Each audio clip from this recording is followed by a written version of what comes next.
श्री स्वामी समर्थ. तुमच्या सगळ्यांचं आपल्या चॅनलमध्ये मी खूप खूप स्वागत करते.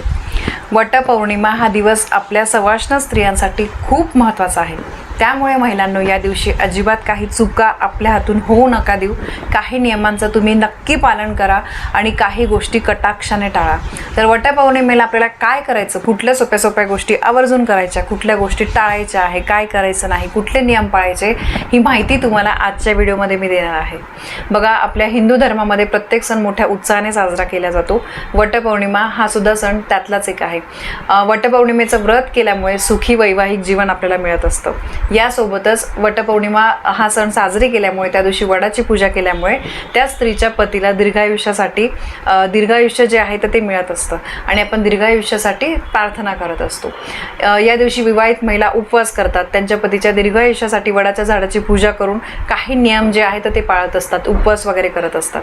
असं मानलं जातं की ज्या महिला या सर्व नियमांचं त्या दिवशी पालन करतात आणि भक्तीने अगदी मनापासून पूजा करतात, त्यांना अखंड सौभाग्य लाभतं. तर आता पहिली गोष्ट, मी पटापट तुम्हाला काही नियम सांगते आहे, काय गोष्टी करायच्या तर ते सांगते. वटपौर्णिमेला काय केलं गेलं पाहिजे. तर वटपौर्णिमेचा दिवस जो आहे, या दिवशी आपल्याला उपवास करायचा आहे. सगळ्या स्त्रियांनी लवकर उठायचं आहे. उशिरा अजिबात उठू नका. लवकर उठून आंघोळ वगैरे करायची आहे. आंघोळ झाल्यानंतर आपल्याला सूर्याला अर्घ्य द्यायचाच आहे. सूर्यदेवांची सुद्धा पूजा करायची आहे. आणि त्यानंतर वडाच्या झाडाची पूजा, बघा मी तुम्हाला शुभ मुहूर्त सांगितला किंवा शक्यतो तुम्हाला जमेल तर जास्तीत जास्त 12-1 वाजेच्या आधीच आपल्याला पूजा करायची आहे. दुसरी गोष्ट म्हणजे वडाच्या झाडाला आपल्याला 7 प्रदक्षिणा घालायच्या आहेत आणि वटवृक्षाखाली नैवेद्य, प्रसाद, फळे अर्पण करायची आहे. पूजा कशी करायची याचा व्हिडिओ लवकरच मी तुमच्यासाठी आणेन. यानंतर तुम्ही जर वडाच्या झाडाखाली दिवा लावणार असाल तर तुपाचा दिवा तुम्हाला झाडाच्या उजव्या बाजूला लावायचा आहे आणि तेलाचा दिवा लावत असाल तो वडाच्या झाडाच्या डाव्या बाजूला लावायचा आहे. ही गोष्ट जी आहे, हा महत्त्वाचा नियम तुम्ही नक्की लक्षात ठेवा. आणि महिलांनी वडाच्या झाडाभोवती कच्चा धागा बांधून 7 प्रदक्षिणा घालायच्या आहे आणि तो धागा जर उरलेला असेल तो तसाच आपल्याला तिथेच ठेवायचा आहे. तो तोडून आपल्याला घरी आणायचा नियम, ही सुद्धा एक चूक करायची नियम. यानंतर या दिवशी बघा, आपल्याला मोठ्यांचा आशीर्वाद घ्यायचा आहे. घरामध्ये जे कोणी ज्येष्ठ मंडळी असतील तर त्यांचा आपल्याला आशीर्वाद घ्यायचा आहे. गरजूंना या दिवशी दान सुद्धा करायचं आहे. अन्न, वस्त्र यथाशक्तीने जे काही तुम्हाला दान करता येईल तर ते दान करायचं आहे.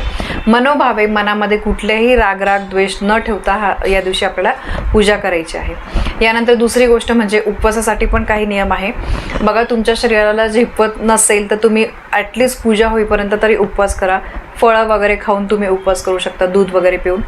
ज्या आपल्यासारख्या व्यवस्थित सगळ्या स्त्रिया आहेत तर त्यांनी पूजा होईपर्यंत, शक्यतो त्या दिवशी बऱ्याचशा स्त्रिया निर्जळी उपवास करतात पूजा होईपर्यंत.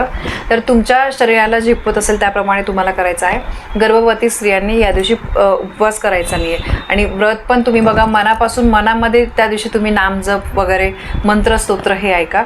वडाच्या झाडाला गर्भवती महिलांनी प्रदक्षिणा घालायच्या नाही आहे. लांबूनच वडाच्या झाडाला नमस्कार करायचा आहे मनापासून. आणि कारण हे बघा, ही गोष्ट जी आहे न टाळता येणारी आहे आणि त्यामुळे गर्भवती महिलांसाठी काही नियम जे आहेत ते त्यांनी पाळलेच पाहिजे.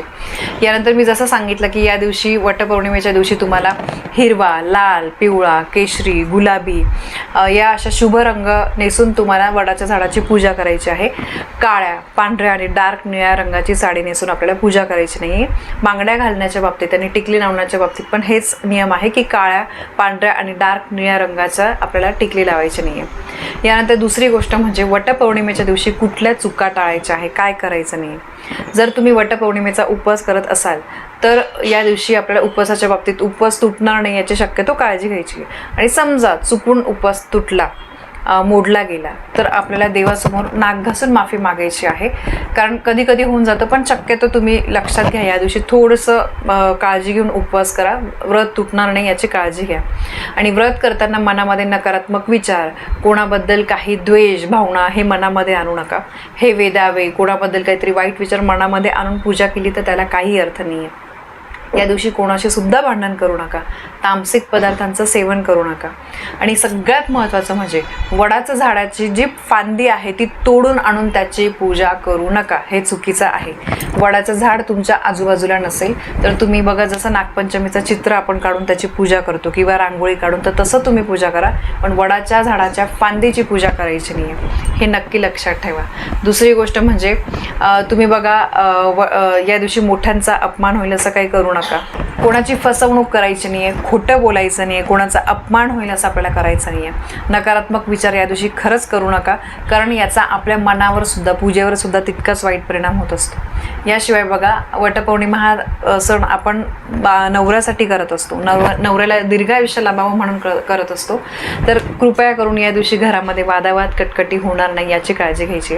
खरं तर टाळी कधीच एक हाताने वाजत नाही, पण या दिवशी सगळ्या पुरुषांनी सुद्धा लक्षात घ्या की स्त्री आपल्यासाठी हा उपवास करते, व्रत करते, मनापासून अगदी आनंदाने हौशीने ती हे व्रत करते. तर आपण पण घरामध्ये भांडणं कटकटी होणार नाही याची काळजी घ्यायची. यानंतर या दिवशी वटपौर्णिमेची पूजा केल्यानंतर तुम्हाला जमल्यास त्या वडाच्या झाडाजवळ बसून व्रतकथा वाचायची आहे वटपौर्णिमेची. तिथे, कारण बघा गर्दी असते, तर तिथे बसून जर तुम्हाला वाचणं शक्य नसेल तर घरी येऊन सुद्धा तुम्ही व्रतकथा वाचली तरी सुद्धा चालेल. तर अशा या काही गोष्टी आहे उपवासाच्या बाबतीत. काही शरीराच्या काही तुम्हाला गोळ्या वगैरे आहे, काही मेडिकल इश्यू आहे, तर तुम्ही पूजा होईपर्यंत तुम्ही उपवास करू शकता. आणि त्यानंतर तुम्ही बघा फळं वगैरे खाऊन, दूध वगैरे पिऊन असा सुद्धा उपवास करू शकतात. गर्भवती स्त्रियांनी शक्यतो उपवास करू नये. ठीक आहे, तर हे महत्त्वाचे नियम आहे. पाहायला गेल्या गोष्टी अगदी सोप्या आहे, फक्त आपल्याला लक्षात ठेवायचे आहे. हे नियम पाळून जर आपण उपवास केले तर 100% या व्रताचं संपूर्ण फळ आपल्याला मिळेल आणि जे काही आपल्या मनामध्ये इच्छित फळ आहे ते नक्कीच पूर्ण होईल. तर वटपौर्णिमेच्या नियमांबाबत ही महत्त्वाची माहिती मला तुमच्यापर्यंत पोहोचवायची होती. माहिती आवडली असेल, व्हिडिओला लाईक करा, शेअर करा. आपल्या चॅनलवर नवीन असाल तर सबस्क्राईब नक्की करा. धन्यवाद. श्री स्वामी समर्थ.